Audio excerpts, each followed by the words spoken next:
How's it going, Giants fans? My name is Alex with my co-host here, Anthony Rivardo, and today we want to discuss Nick Gates, one of our favorite players, a guy who's fighting back from breaking his leg last year in week 2 against the Washington Commanders football team, whatever you want to call them, the Russian roulette of freaking names these days for the Washington football team. So Nick Gates, though, great guy, just a hard worker, undrafted free agent out of Nebraska, made a name for himself during Dave Gettleman's tenure, which was borderline impossible to actually look good on that team. And he managed to do so. They moved him everywhere. He played at right tackle. He played at right guard, left guard, center.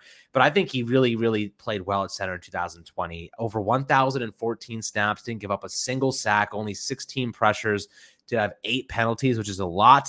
But I will say, altogether, he played a pretty damn good season for the first time ever playing center in his career. And then they asked him to play a little bit of left guard, and he immediately gets injured because Billy Price could not block. But he's making some great progress. Wanted to give you a little status update on that before we do so, Anthony. How you doing today, my friend? I'm doing great, and I'm really excited by this little progress report status update on Nick Gates. I love Nick Gates. As you mentioned, I'm a huge fan of his. I know most Giants fans are. He really just brings that New York Giants mentality to the football field. You really love what Nick Gates brings to the table in terms of being a leader. He had the captain's patch on him last year, which was a huge accomplishment for him, and it really spoke volumes to who he is on and off the field. Really just one of those guys that players rally behind and they want to see succeed, and fans as well. Fans want to see him succeed, and I'm hoping to see him return to the field as soon as possible, have some success on the football field, get healthy, and become the good player that he had the potential of being. Because when you think back to that 2019 season, he played half of his snaps at right tackle and half of them at right guard, and he looked really good at both positions. Then they moved him over to center, and he was pretty solid. You saw a lot of potential there with Nick Gates and a lot of room to grow. Got that right mindset, right mentality. He's strong. He's a hard worker. He's versatile, everything in between. But then that horrible, devastating injury, gruesome injury, just kind of put a wrench into everything. And we've seen some pretty spectacular comebacks for NFL players, who get really badly injured and they come back and they make a second wave in their career. And I'm really hoping that that is the case for Nick Gates. I'm going to be constantly rooting for him and hoping for the best.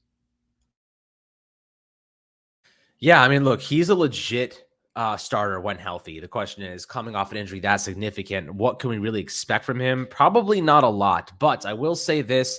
Jordan Raanan of ESPN several days ago did say on his podcast, I do understand he's been ramping it up lately. He did some running. His leg is finally getting some strength back, so he's getting closer, or he's on track now to get back this summer. But that's not going to be anytime early in camp. It doesn't appear. Now, recently, Nick Gates told The Athletic, I don't even know.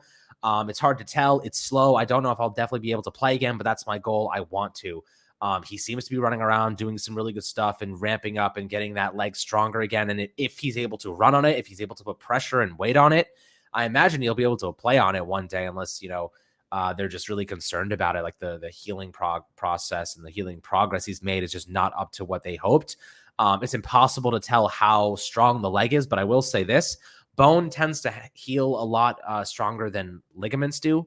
So like if you tear your ACL, those ligaments will never return to the same strength it was before it was injured. But bone, it can actually heal to be stronger than when it was before. So I think that that's something to keep in mind with Nick Gates, that maybe he does end up coming back, and I don't think he'll ever be the same. But if he ends up becoming a depth piece for this team, so be it. Like they just released Corey Cunningham, offensive tackle, to make, a roster spot for Gavin Heslop from Stony Brook. So they are making some small tinkers and changes to the roster. But Nick Gates, I think they just want to see what he can do, man. Like I think the loyalty and his energy he brings, like another team may have just cut him. Another team just might have let him go and just, kind of allowed him to go through this process alone. But the Giants are like a respectful organization and did a really solid job. And did something, pretty heartwarming by keeping Nick Gates, giving him that opportunity to make a return with this team. And I think that shows just kind of how much they care about him and how much good he's done for this squad and, the heart he puts into this team. So it is very exciting to see his progress, his growth, and we are wishing nothing but the best for Nick Gates. But I'll ask you this, Anthony, if he does return, if he is able to make a comeback, what is his role going to be? Because I can't imagine he reclaims that starting job. I think maybe he's just a swing player. Like he could play every single position, essentially. Maybe you just have him if you need him, he's there and available. But I don't think he'll ever win that starting job back unless he makes just a heroic recovery. Yeah, it's going to take a whole lot for him to get a starting job back, but at the very least, I think you're getting quality depth at the return of Nick Gates. If he is fully healthy, I think you are getting quality depth, a player who is versatile and can pretty much play all 5 positions on the offensive line. Now, let's think back to all the positions that he started at in the past. Right tackle, locked down by Evan Neal. There's no chance of Nick Gates competing for that starting job. Right guard, Mark Lewinsky. Maybe if Lewinsky gets injured, you can see Nick Gates step in if he's healthy, but I'm not banking on that. Glowinski is a pretty durable guy. He doesn't miss football games very often. I think that he is going to be the starter for the next couple of years. So I don't see Nick Gates stealing that starting spot either. Center, now you could argue maybe he could compete for this spot because John Feliciano hasn't really played center before. He's primarily been a guard throughout his career, but he was signed to be the starting center of the New York Giants this year, and he is a average quality player on the offensive line. He's never been amazing, but he's never been terrible. He's just one of those run-of-the-mill guys. So maybe Nick Gates could compete at center, but then you take a look at left guard, and I think that's really where Nick Gates would be able to compete. I mean, that is the big question mark on the Giants offensive line right now. Joshua Zito is a great rookie that I think has a lot of potential, and I'd like to see him win that job. But if he doesn't, it might go to Shane Lemieux. Shane Lemieux is a player who I'm not very high on. I think that he's had a lot of struggles throughout his short NFL career, and I'm not too crazy about the idea of having him come off of this patellar tendon injury and go right into the starting lineup.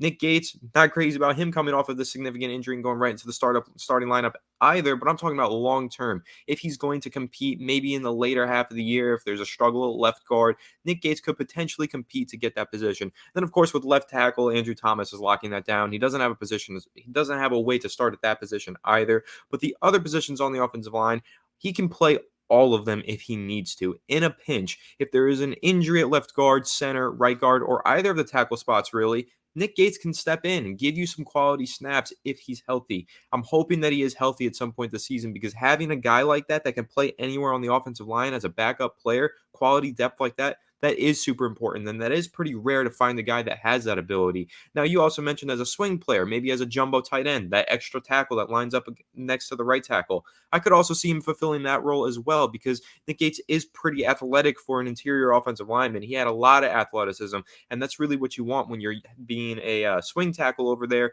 next to the right tackle, playing that jumbo tight end spot. You want some athleticism in those wide zone running schemes that the Giants are going to be running because you want to get that pulling tackle and that pulling guard together to throw those blocks downfield. So I think there are avenues for Nick Gates to see the field once he does get fully healthy. But again, getting into the starting lineup, that seems very unlikely at this point. Yeah, honestly, if he can fill a role in the back end or just help with the depth and maybe even compete at left guard, that's a best case scenario. If he's able to return in 2022 at all, we're looking at a miracle, right? A straight up miracle. But guys, I love your opinions below on Nick Gates, on this status update. He's making some good progress. He's ramping things up. We love to hear it as always. Make sure to like and subscribe, and we'll catch you guys on the next Fireside Giants episode.